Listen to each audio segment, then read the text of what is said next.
Well, hey there, American farmsteaders. This is Jenny with the Gramstead Family Farm. And Donna with Hazel Bell Farm. And we are coming to y'all from Northeast Florida as two farmsteaders looking to share our homesteading experiences with you in hopes that you will grow a little bit of food of your own. Yes, ma'am. Yes. And so this week we are talking about pest control in the homestead garden. Yeah. This is something that's coming up already. It is something that's coming up. I know I've already had to break out some stuff. Me too. Yeah. Yeah, I've had to do some of the all natural things, and then I've had to break out some of the products that are organic, but not necessarily all natural. Yeah. I mean, depends on who you ask, I guess. Yeah. So we'll talk about all that today. But what's up in your garden? The garden's coming along good. The tomatoes are looking good. Yeah. They're growing really well. I do not have my trellising up yet.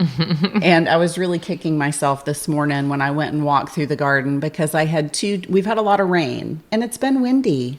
Yeah. It's been super windy. And so today especially. I had 2 tomato plants that were laying over. And so I was like, oh no, but I have cages. So Okay. I went ahead and just grabbed a few cages and put a couple cages out where I thought that I may need them. So, but that'll get you by. It'll get me by, but I really need to get my trellising done. Mm-hmm. And I do this every year. I know. And we tell you guys, do your trellising first. Right. Infrastructure first. Do as I say, not as I do. Exactly. I have one more trellis that I need to get up. And it's just a little short one for one of my 8-foot long raised beds. Yeah. And it's for some cucumbers, so they're still small enough. Uh-huh. It's fine, but right. I got all the rest up though. It's fine until really it's not. proud of myself. Yeah, it's fine until it's not. You're right. You're right. Yeah, but I mean everything's looking good except for my potatoes look okay right now, but Mine too. I had that issue with like the brown spots or the rust or maybe it was early blight. I don't know what it was, but I got real heavy with the neem oil and I sprayed them down really, really, really good with the neem oil, although somebody told me that that's not worth doing all that. You know, they're just going to rot in the ground. And I'm like, no. Why? No, I really think that, the neem won't get rid of my problem, but it is controlling it. Right. And so I sprayed them really good several times. And I actually did a really heavy prune on them. Like I cut off all the stuff that was really bad and really yellow. That's a good idea. They actually look okay. Good. And so right before all this rain started that we're getting, I went ahead and sprayed them again. Good. And, but the case for neem oil, I don't know, like neem oil, okay, so it's organic. Right. But there's a lot of people out there that are kind of even against neem oil a little bit. Yeah, because it kills things indiscriminately, and that's all of your organic pesticides. They do that. For the most part, it's gonna take care of whatever it is you want it to take care of. And then it's going to take care of everything else. Yeah. Well, and then there's the pollinator issue. Right. The good bugs and the beneficial bugs. And so if you look it up, some sources are going to say something like, oh, well, if you spray neem oil at night, you're not going to affect the pollinators because the pollinators aren't going to be out feeding at night. And so that's the only time that you should spray it. But then there's some people in a different camp that say, no, it doesn't matter. It's going to affect the pollinators. But what do you do? Right. What do you do? It's an organic pest control, fungicide, it's, I don't know, the lesser of the evils, I think. I think it's important to remember. And we're going to talk about all of that too. But there's a lot of things that we can do before we jump to the neem oil and the BTs and all of that. And the first thing is really to have healthy soil.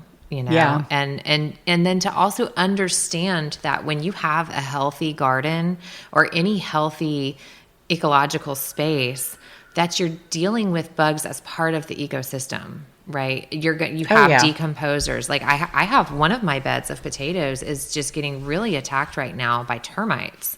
Really? Well, they're breaking down the compost that's down there in the bottom of that bed. You know, what would I expect? Right. There's wood under there. There's wood under there. That's their job. So, you know, things like spiders, you know, and taking out all the spiders. Well, if you take out all the spiders, you're taking out a lot of your pest control right there. Yeah.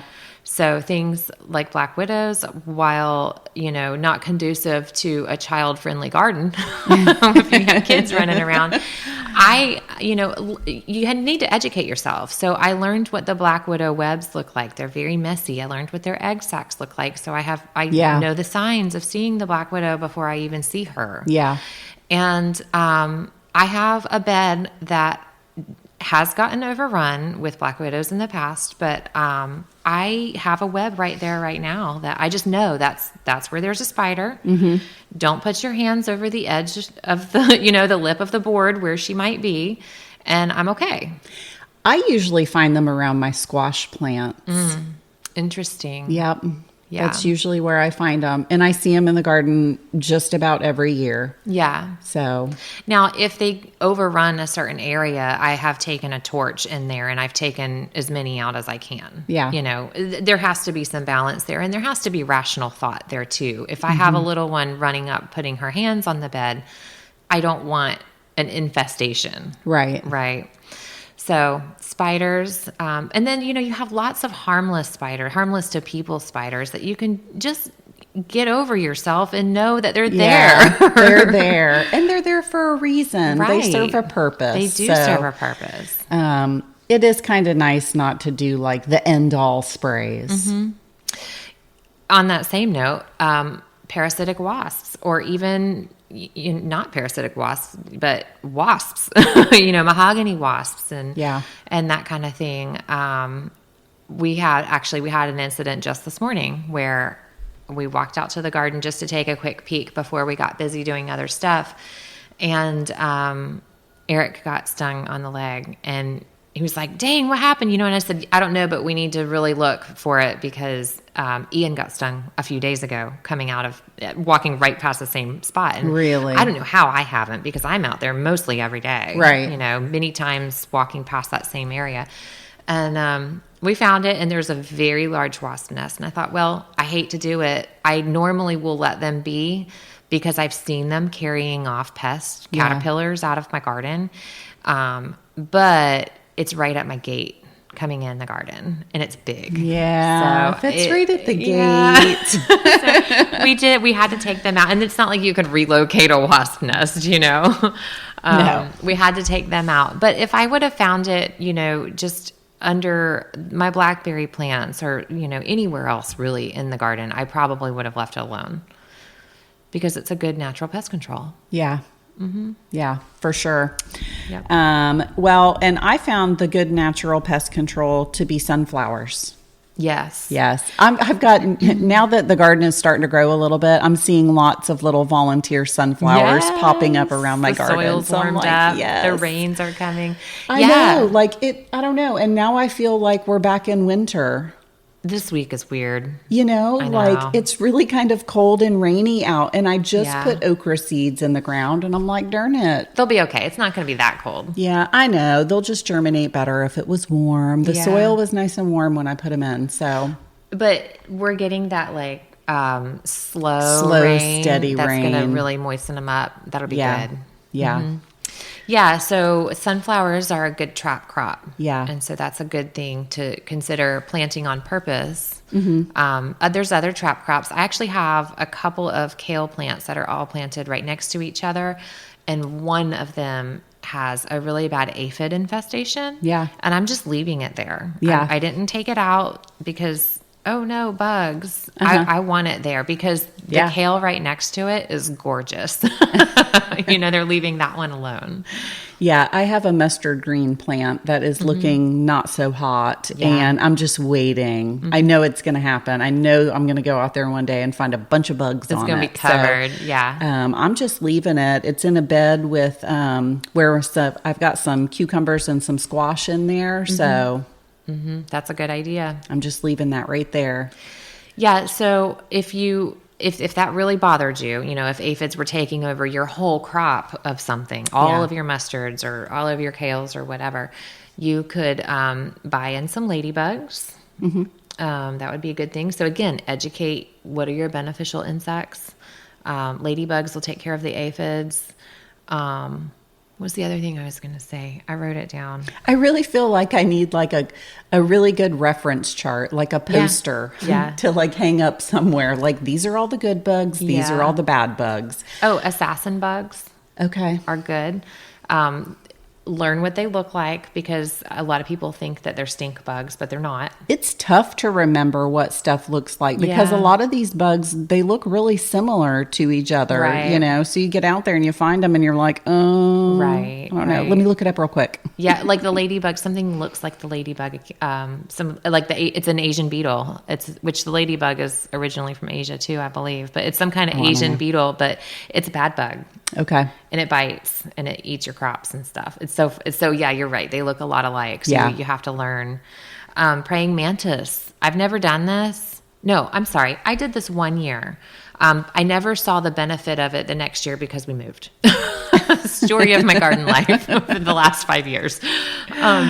So we bought praying mantis casings, which are eggs. Okay. And you put them in strategic places in your garden and they hatch, and praying mantis eats a lot of the bad insects. So that's a pretty cool idea. Yeah. And they'll come back to the same place for reproducing. So that's cool to find. That is a very cool idea. Yeah. I wonder, does it matter where the praying mantis eggs come from? Is there like a... we ordered ours online. Okay, because I've heard this about ladybugs before. Like if you order ladybugs in the garden, you want to make sure that they come from your region. Oh, I have no idea. Because if they're not, they'll just leave anyways. So my experience with ladybugs has been, as long as there's food for them, they will stay. Okay. If they eat up all the aphids in the first 4 days and they're gone, there's nothing for them to eat, they will leave. Then they'll leave, yeah. Okay. Yeah. So I guess you don't want too many in one spot at one time. Okay. I don't know. I don't know either. I haven't used ladybugs for that purpose. Yeah. So, but I have bought the praying mantis, and that was cool. Mm-hmm. So yeah, that's a cool idea, and it's a good option. It's good to know your options. Mm-hmm. Yep. Other things you can do. Now, some of these are very specific. Like you can use crushed crustacean shell under your beds, like before you build your bed up with your compost or whatever. That helps with nematodes. Okay. Milky spore you can spray. That helps with your white beetle grubs. Okay. Which eat the roots of your plants. I think I actually have a grub problem in one spot in my garden. So milky spore is the fix for that. Beer traps work for snails and slugs. Yes, I have done that before. Yeah. And yes, that does absolutely work. Yeah. So here's what I just tried and figured out. Kombucha does the same. Really? Yes. Okay. I was just thinking the other day, it's getting hot outside again. I need to make some more kombucha. Yeah. It's a good summer drink. So. Yes. Interesting. So it works with kombucha. I just tried it because I had it. Yeah. And I, didn't have beer. Didn't want to go buy beer just for that reason. So right. I was like, let's see. It's a fermented drink. Right. Let's see. It's working. And it works. Mm-hmm. I got a real problem with them in my strawberry bed, in my more established strawberry bed. Okay. To the point where every strawberry I picked had damage to it, and I was like, oh no. I've had a couple, so you think that is probably what it is? I know that's what it is. Slugs? I've seen them in there, yeah, and snails. Okay. Mm-hmm. So, and there's a product called Sluggo you can use. It's a pelletized something. I don't know that it's considered an organic method. Okay. But it works for snails and slugs. So. Yeah. But beer and kombucha. Who knew? Hey, what about diatomaceous earth? Have you ever used that for pest control? I have. Okay. But the thing about DE is that as soon as it's wet, it's inactivated. Yeah. And so let me just say real quick, it is not the end all be all to fix all of the world's problems. Right?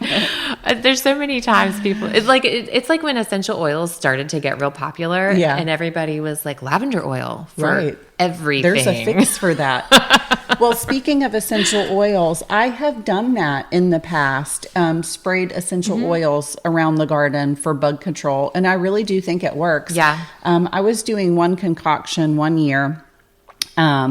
I was mixing it just with water in my sprayer and doing like tea tree and cedarwood oil. And I think the cedarwood oil specifically is really good for the pest control. Okay. But again, like you don't want to spray it out in the sun. Right. That's kind of a rule of thumb for anything you're spraying in your garden. You just don't spray it in the middle of the day when the sun's going to be beating on it. So, right. I was doing that for a while. I've used geranium oil. Okay. And I want to say lemongrass, but I don't think that's right. We've used lemongrass with bees, and maybe that's why I'm thinking that. But there's peppermint oil. Yep. Yes, we had a really bad aphid problem on a peach tree. And one thing you can do for aphids is just spray them like with a jet blast of water and knock them off. And sometimes that will get the job done. That was not working in this case. And so I used peppermint oil, a little bit of soap to help disperse the oil, right? Yes. Yes, because soap is going to act as your surfactant. So it's going to like really spread everything out over the foliage. Right. Water and then... and oil. I don't believe I used a neem oil, which neem oil would be great in that situation. But I think I used mineral oil. There's a product called Piola, and it is pyrethrum and canola oil.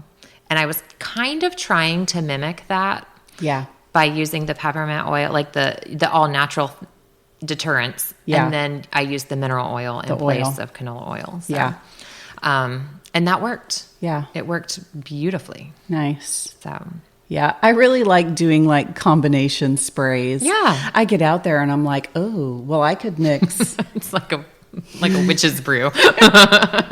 What kind of concoction can I come up with? Yeah, I do that all the time. But I mean, if you can just spray it in one shot, you know, why not spray it in one shot? So, Also, like before you spray anything, consider hand picking. Yeah. Which sounds... I hand pick a lot of bugs, and you just got to get to the point in your life where you're okay with squishing it and having a little bit of bug guts on your hands. Yeah. Maybe. Or, I mean, get some cheap gloves. Or find a couple of leaves and smash it between a leaf. There you go. Knock it off. Knock it off the plant with your shovel or clippers or whatever, and then step on it. Yeah. Yeah. Now, last year when I was using the sunflowers as a trap crop, I would just carry a bucket with me and just pick all the bugs off the sunflowers and just put them in the bucket of water. And I mean, you can go throw it to your chickens or you can just let them drown in the water. Yeah. I just did that with potato beetles. We got hit hard. I've never seen potato beetles like we have this year. I don't know if God is just telling me you're not going to ever grow potatoes at this property. Because that's how I feel about potatoes. Last year I didn't plant them at the right time, honestly. Okay. And then when I did plant them, they just didn't do anything. And then this year I'm like, okay, I did everything right. Right. Everything I know that I've grown lots of potatoes in the past. And I got hit with the potato beetle. And then we had the termites in the other bed. But, so the potato beetles, and it's funny, like they really hit a plant hard and then the next one was fine. And then a couple plants down, there was one almost eaten up by the time I discovered it. And there would be like 10 bugs on the one plant and then nothing on the next one. It was weird. Yeah. So I handpicked, threw them in a bucket of water, a drop of soap in that bucket to break up the surface tension so they can't swim out. Right. And they all sink to the bottom. My chickens won't eat them though. No. I don't know We what had them that a few is. years ago, and my chickens wouldn't touch them either. I just ended up throwing them in mason jars. Yeah, they went in the compost. Yeah. Which I don't know if that's good or bad, but I figured it's organic. They went in the compost. Hey, it was alive once. You could compost That's it. right. That's right. Isn't that the rule of thumb? Yeah. Another thing I've done like that is to create physical barrier. So like row cover. Yes. Yes. Yes. Row cover. And I actually have a bunch of row cover folded up in my garden lean-to. And I didn't use it at all last year for I don't know what reason. Probably because my whole garden was a flop. But yeah, I mean, especially with like your squashes. What's the bug that gets into the vine of the squash? The vine borers. The vine borers, Yeah. yes. Because they have a little queen that flies around, right? Isn't she like red and black? I don't know actually. I think the vine borer queen is maybe Okay. like a red and black bug. Okay. And man, if you see her, she's probably already laid some eggs. Right. In and around your squash plants, and those Right. little vine borers will get in there and they'll be done. Yep. Yeah, they will. If some vining plants, if you're letting them crawl along the ground, they can reroot, but sometimes that's it. Yeah. That's all she wrote. Although one year I did salvage a couple of plants by injecting BT into the vine of the squash plant. Right. And that worked good. Yeah. Now, if you're using row cover, you have to keep in mind pollination. Yeah. Right. So you might have to hand pollinate those plants. If it's something like a squash that needs cross pollination. And cover your stuff early. Like if you know you're going to have the bugs in the garden, just get them covered early. Yeah. Stuff like beans, they don't need cross pollination. They pollinate themselves. So you have figure out what is it that you're covering. And then, I will say this too. Make sure you're not trapping bugs underneath the cover. Yeah. For sure. Well, and that's why I think it's important to get them on there early if you're going to use them. Don't wait until there's a problem. Yeah. I mean, because really once there's a problem, if you're going to throw a row cover on it, you're basically just trapping the problem. So get them on early if you're going to use them. Yeah. It's good stuff. Yeah, they really do work. I did that with my lettuces one year, and it really helped keep the bugs off of the lettuce. I didn't this past year, but usually the last several years I started doing it with my brassicas in the fall, and it worked really well. So I sprinkled mine with Captain Jack's first. So that's a good, there's a good organic. It's OMRI approved. So that's something you can look for. It's OMRI. Yep. There's a little label that it's OMRI approved, and those are allowed for certified organic growing places. We're not certified organic, but that's what I look for. Yeah. So Captain Jack's, it's like a dust. Yeah. And I sprinkle my plants and then put the row cover, and then if there's anything in there, it gets them. And I like that because then I don't have to really pay any attention to it. The rain can get through, or if you're using drip lines, it runs on the bottom, you're fine. And then like one day I'll just peek at it. It's been 2 or 3 weeks and all of a sudden there's fruit, Right. Yay. So, Yeah. So yeah, Captain Jack's is a good one. It's a good brand. They have all kinds of They've stuff. got all kinds of stuff. I went on their website one time and was really surprised at all the different products they had. They have a ton of stuff. Right. So they're definitely worth looking at. And, finding just a couple of good staple products to keep in your garden, Yeah.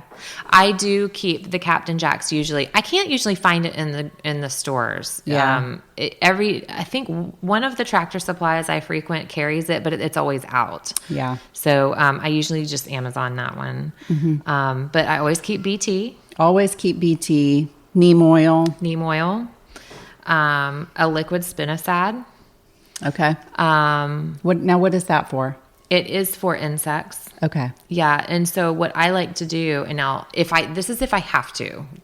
So like I just sprayed my potatoes because the beetles were hitting it so hard. Right. Yeah. I mean, sometimes you have to make a decision like, okay, do I want to lose the whole entire crop of potatoes or do I want to take care of these bugs? Right, exactly. Yeah. So when we get to our, in Florida, when it's buggy, right? Like it's buggy. When we get to where we're getting frequent rains and the air is just humid and moist all the time, we're dealing with pests. We're dealing with not just your insects, but like your caterpillar things. Yeah. We're dealing with, I love to see the pollinators, don't get me wrong, but I'm not letting swallowtails eat up all my parsley. I'm sorry. I'm killing those babies. I'm sorry. So if you were the butterfly gardener, then good on you. But I'm growing food. So yeah, when we get to that point where there's so much that we're fighting, like powdery mildew and all the bugs and everything, I will put in a little bit of spinosad, a little bit of BT, a little bit of copper fungicide or neem oil, and maybe neem oil. If I'm having a problem with everything everywhere, because it does happen. It does happen, especially in Florida. Yeah. I'll put all that in one shot to spray the garden. Yep. And I usually do, I spray in the evening, like we said, and I usually do it at night before there's a rain. So the next day it's probably going to get rained off anyways. But at least it had that 12 hours or so. Yeah. To take effect and put a dent in everything trying to steal my food. Well, and that's the thing. Like, you're really just trying to control stuff and put a dent in it. Like, if you have a mildew problem or a bacterial problem or something like that, you're probably not going to get rid of it. Right. Or if you have a big bug problem, you're probably not going to get rid of it. Right. It's something that you just got to kind of have to work around and work with, I feel like. Yeah. Unless you want to, I don't know, get in there and spray something crazy. And I don't. That's why we do what we do. That's a big reason why we grow food, is because I know what went on my food. Yeah. And I'm sorry, but the organic label, it's being exposed more and more every day at how tainted, that phrase is, organically grown. Well, it might be, but that doesn't mean it was organically harvested. Right. Where toxins were used to kill back the plant so it can be dried, like wheat, for example. So it could be dried for you. Now, granted, I'm not growing wheat, but organic is such a farce anymore. I'm sorry. It is. Yeah. Not in every case.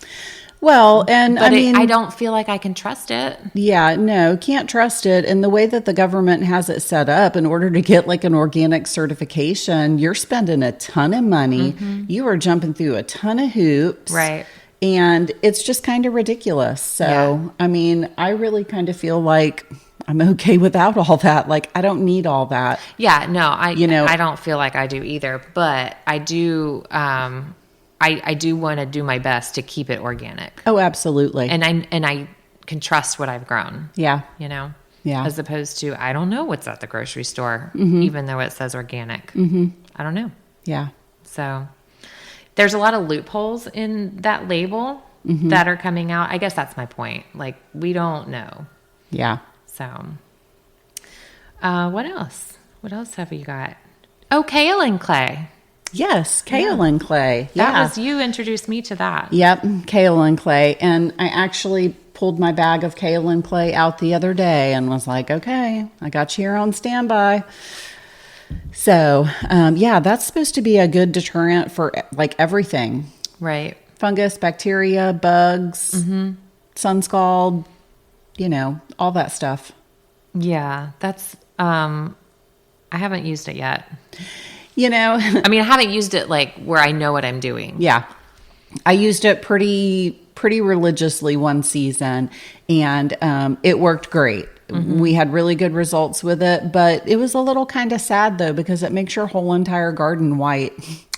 It kind of takes the beauty out of it, right? It really does. The romance that the garden brings. Right. It's like somebody snowed on my garden. I'm like, dang, it looks kind of sad, all white, Yeah. So that was my only complaint about the product, is that it just makes everything white. It's just not as pretty. So it almost looks like powdery mildew. It does. To me. Yeah. So, but whatever. So here's something I haven't tried before, but I intend to this year. And so, okay, this is two thoughts here. Okay. I'm growing tobacco for the first time. Yes. And I bought the seeds a couple of years ago and hadn't done anything with them yet and thought, we'll just see. And man, they germinated easily. Did they? They're growing easily. Those that I've put in the garden, I'm tucking them like here, there, and everywhere. All of my garden is like that. It's crazy this year. I can't wait to do a garden tour because although like there are places like I have rows of tomatoes, and the reason I've done that is for the trellising. For the trellising, right? Yeah. Everything else is pretty much like there's peppers everywhere. There's stuff everywhere. Eggplants everywhere. So yeah, I put tobacco everywhere. And now, it's supposed to be a pest control. Okay, so yeah, how does that work as a pest control? Just the plant itself being there? The plant itself is. Okay. Now, although it is prone to a virus. Okay. I have a hybrid variety that's supposed to be like, I guess it's mosaic virus, I think. Okay. So it's supposed to be resistant to that. Okay. Just the plant is, so it's kind of here, there, and everywhere. I put it next to like some squashes and the things that are more prone to bugs. But then you can also pick it and crush it and soak it and use that spray on plants. So very nice. Again, though, like your neem oil and your BT and all of these things, it's not going to be friendly to your pollinators. Mm-hmm. So as we talk about all of these things, and the haters are going to hate, I want to also add in the whole perimeter of my garden is going to be covered in flowers. So that's for the pollinators. They can eat them up if they want, whatever. I don't care. I'm planting. I took every bit of my flower seeds, mixed them up in a jar. And oh, how fun. I know. I'm so excited. They're just starting to germinate. I just bought I convinced myself that I didn't have all the seeds that I wanted. And so I actually made a little seed order. Imagine that. I was deprived. And, well, I realized that I have a trellis that I could put some pole beans on, but I didn't have any pole beans. Well, then which was weird. You needed to order some. So I needed to order those. And while I was on there, I got some, I'm actually going to start playing around with growing like some hybrid varieties for production. And so I went on, I've been watching the Haas Tools garden show. I love them. Yeah, I love them too. They're funny. And so I went on their website and bought one of their hybrid tomatoes that I'll do in the fall. And I didn't have any more black cherry tomato seeds. So I'm going to do black cherries for the fall. But I got a bag of their Southeast wildflower mix. Yes. So nice. I'm super excited about that. Yeah. But I need to, I want to till up an area for it. For just flowers. Yeah. Yeah, I'm doing the whole, so my garden is, I don't know, how far would you say from the house? Like 30, 40 yards from my house. It's not right out my back door. Yeah. It's a little bit of a trek, but it's not like I have to go across the property either. Right. But when I look out from the back, like we relax on the back porch, I see my garden fence. I don't really see much of my garden because it's a board fence. And the slope of the land is like the garden is kind of down. It's a little lower. Right.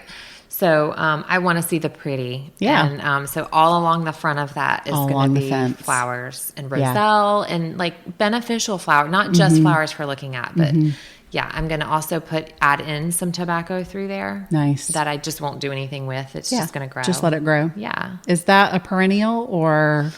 I don't know. Maybe an annual? I think maybe an annual. I think the cold's going to take it out. Yeah. Maybe it's a perennial in like tropical places. I don't know. Yeah, I really don't know either. I should look into that. But. Yeah. I was thinking about tilling up right in front of my garden fence and doing like a little strip. Right. Yeah. Yeah. So we're trying to protect those pollinators too. We're not all killers. No. Pollinator killers, right?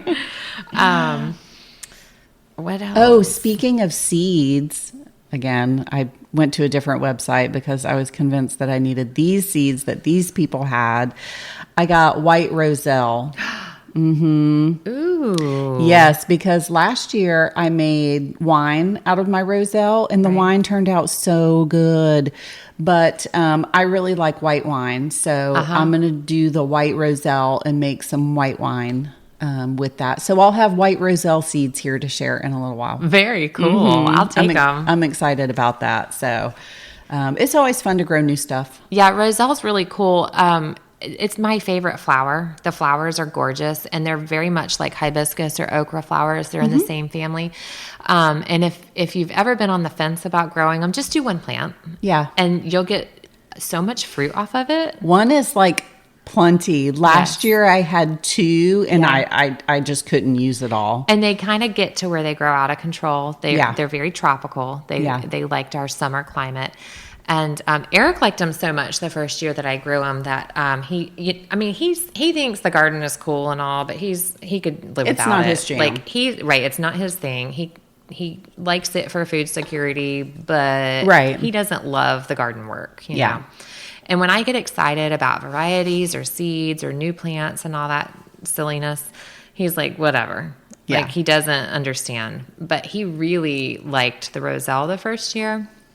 And it grows in such a way that like you can trim it like a hedge. Mm-hmm. And he said, I want you to start more of those. I want those everywhere. And so that was the plan last year, but we were still like settling into the new property, you know, and still building garden beds and stuff. And so this year I started a ton of roselle, and he's got places where he wants to put it around our property. Okay. Which I think is great. Okay. And then it will come back year after year. Yeah. That's what I was going to say. It'll probably just reseed itself. Yep. Even some of the plants, sometimes they make it through the winter. Okay. And I haven't seen that happen because I haven't tried. I just, took them out at the end of the summer season. But some people let them go and the same plants come back. Nice. So that's cool. I think they're very pretty. They're very productive and ornamental, and they're all the things. They are. And it was such a fun thing to like learn, like, oh, this is something new. Let's figure out all the things that we can do with it. So it was fun. And it's a really nice green to have in the summertime. Mm-hmm. Oh, yes. Again, because, the greens. Yeah. In Florida, I mean, I don't know, maybe you people up north can grow like greenery in the summer, but down here in Florida, there's not a whole lot of greens that we can grow in the summer. No, we're doing like the roselle leaves are good for that. Sweet potato leaves. Yeah, but like as far as spinach and like collards go, I did actually. Speaking of more seeds that I needed to order, tell. I think it's called maybe Lagos spinach. It's like a green and purple spinach. Okay. It's a heat tolerant spinach, but it also grows these really tall, like feathery looking plumy things that you can add to like flower arrangements. Nice. And I got those seeds from Seed the Stars, which is where I got my white roselle from. Okay. So I'm waiting on all that to get here. Nice. Yeah. So I'm going to do that because my peanuts didn't come up like super consistent. Right. I have some spots that are just bare still. So I'm going to put that heat tolerant spinach in my empty spots where my peanuts are. I've run out of some space in my garden. Mm-hmm. Like I asked Eric the other day, I said, I'm out of trellis room. And he said, oh, good. Like he thought, you're done. Right. Oh, good. You're done. Like, congratulations. You have arrived. No, I haven't. I said, where am I going to plant my Armenian cucumbers and my pole beans, my noodle beans? I don't have any noodle beans in the ground. And I don't have this and I don't have that. And he's like, oh my gosh. I know. My whole entire garden is planted out now. The only thing I still have to do are my sweet potatoes. Yeah. Which I have to get a load of soil to build my last bed. Yeah. So. I will have some empty space though when the rest of my onions come out. Right. I pulled maybe a little less than half of the onions. Mm-hmm. And I'm going to give the others that were a little small a little bit more time. So I'll have 3 different beds that I'll have room in. Mm-hmm. So I need to figure out what's going to go in after onions. Peanuts and beans for me. Okay. I don't know. I thought beans and onions didn't do good together. Beans and onions don't do well together. You're right. So yeah, I don't know what I'm going to do after my onions. So onions are hard too because they're an allium, which has a natural growth inhibitor. Yeah. For other plants. Right. And so any of those little bits of roots that may get left in the ground, right, can inhibit the growth of the next thing. So I need to research what is best for after onions. After onions, right. I was just thinking that. Yeah. What comes after onions? Well, maybe we can do like a tip of the week next week on our next episode. Yeah, that would be cool. Plant this after onions. Yeah, yeah, because pretty much everybody's going to be starting to pull their onions here shortly. So. In our area. Yeah. All right. Yeah. I think this is good. Yeah. I think so too. All right. So we hope you guys learned something today and maybe a little mind shift in pest control and what's a pest and what's not, and have, some better expectations about bugs in the garden. Yeah. And maybe we'll be able to find like a really cool reference for the bugs and maybe put it in the description. We'll do our best. We'll try, y'all. All right. Thanks for listening. Yeah. Thanks for hanging out, y'all. Bye. Bye.